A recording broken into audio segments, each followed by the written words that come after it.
And welcome back to ABC 7 Extra Sunday. I'm Mark Ross. It's our final Your Voice, Your Vote November election preview show. And our final segment tonight features the candidates for El Paso County Sheriff, Republican Minerva Torres Shelton, and Democrat Oscar Ugarte.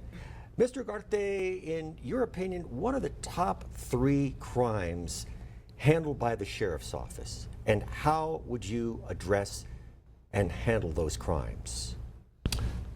I think the top 3 crimes right now that the Sheriff's Office is dealing with is burglaries, thefts, crimes of opportunity. We need to be a little bit more proactive instead of reactive. Like any other law enforcement agency, the Sheriff's Office is short. So we need more funding, to be able to have those extra officers. Because right now, deputies on the streets, they're only responding to calls. So there's no extra officers to be proactive, to stay visible in the community. That's what I want to work on. I want to address the shortage on officers. I want to sit down with Commissioner's Court and look at the staffing tables for the Sheriff's Office so that we have the proper resources to be out there. And also with the youth, the youth crimes such as drug use. There's a lot of drug use. Talking to the SROs and the Sheriff's Office Association, right now the high schools are having a lot of issues with teenagers experimenting with new drugs. So I want to build relationships with those students so we don't have those issues. All right. Ms. Torres Shelton, your response. So the 3 top crimes right now in El Paso are the traffic fatalities, human traffickers, and the trafficking of people. So a lot of our young people are getting lured into the human trafficking, drug trafficking. So how do I want to address that? So first of all, I want to arrive to the office and look at the budget. Where is our money going? Because that's a big secret right now. Where are deputies assigned? But in order to deal with human trafficking and drug trafficking, I plan to build a robust program in the high schools for 2 reasons. One is that we want to educate the young people on what can actually happen by moving drugs or moving people, but at the same time inspire those young people to come into the Sheriff's Office because we need more deputies. So the other one is the traffic fatalities. We need to be more visible in the community. Right now, if you remember, before COVID, there was a lot of visibility, a lot of marked units out there. That's gone away. So I want to bring that back. Visibility also to work with the community. I want to build a culture of community policing, work with the small business owners.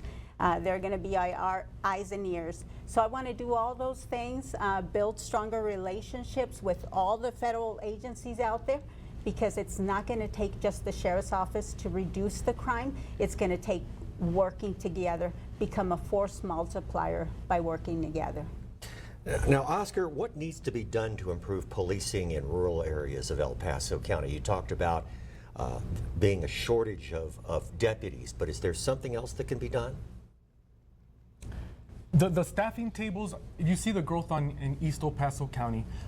For example, right now, the Clint substation. The Clint substation is responsible for patrolling all the way to Tornillo, where the county line ends, and all the new subdivisions up East Lake.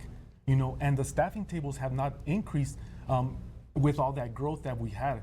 In order to increase policing in our areas, the staffing tables have to be increased.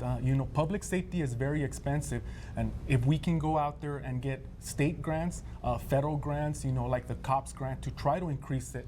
But at the end of the day, we need to work with Commissioner's Court. Let the public know that the Sheriff's Office does need more funding, even though the Sheriff's Office has one of the largest budgets of the county. Over 125 million of local taxpayers go to the Sheriff's Office. But additional funding is needed because the staffing tables have not been addressed in a couple of years. Minerva, how would you address that problem? So that's an excellent question. I find it interesting. Why would my opponent immediately be talking about going to the County Commissioner's Court and asking for more funding when you haven't even arrived to the office? What a good leader does, a good leader gets to an office, looks at the budget, does an inspection, and that's what I want to do. Where are our deputies assigned?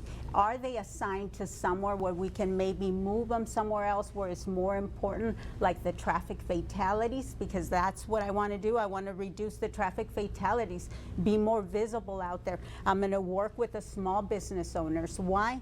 Because having been raised in a family that has small businesses, I know that customers come in and have those conversations with the employees, with the owners, and so I want to do that. I want to participate in some task forces, again, because when you participate in task forces, you become force multipliers. If something's happening in Horizon, yes, you give up one body to a task force, but if something's happening in Horizon, that entire task force comes to the county to handle that situation. So I'm going to look for ways, I'm going to look for grants, to see how robust that program is, because I will try my best not to raise taxes, because that seems to be always the way where people go, oh, we're going to go ask for more money. No, I want to look at the budget and see what's happening to the budget first.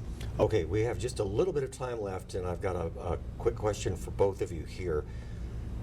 Texas Senate Bill 4, which gives local law enforcement the authority to arrest people who they believe entered the country illegally, is still tied up in federal courts. What is your position on SB 4? So I think I've been the only one from the very beginning who have said that SB 4, we will utilize it. I will never intentionally ignore a law.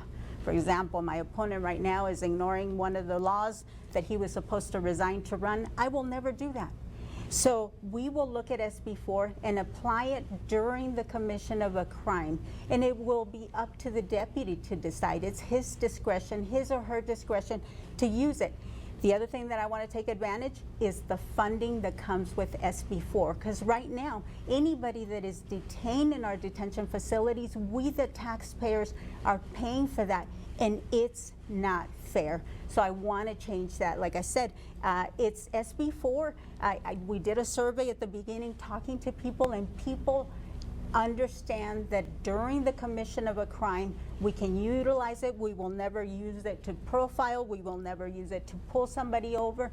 But if that person is breaking the law, it'll be up to the deputy's discretion to utilize it. All right, Oscar, your response? Me personally, I do not agree with SB 4. Right now it is tied up in courts. SB 4 for our local community, which is a lot of migrants, border community, I believe SB 4 will create a big wedge between law enforcement and the community, and a lot of crimes are going to go unreported. I do not agree with SB 4, and like my opponent has said that I'm violating the law. Once again, I'll clear it up. She does not understand what the law is. If I was violating the law, I would not be a constable yet. As your next sheriff, you need somebody that's going to thoroughly read the law and understand it before making allegations. All right, Oscar Ugarte, Minerva Torres Thank you Shelton, so the much. candidates for El Paso County Sheriff. Thank you for coming on ABC 7 Extra Sunday. Thank you for having us, sir. And that is ABC 7 Extra for this Sunday night. Remember, early voting continues through this Friday, November 1st, Election Day, Tuesday, November 5th, and you can count on ABC 7 for complete coverage on election night. I'm Mark Ross. Stay safe, stay strong. I'll see you next Sunday night. Thank you for watching. ABC 7 News is now available on any of these streaming services, as well as the KVIA News and KVIA Weather and Traffic apps.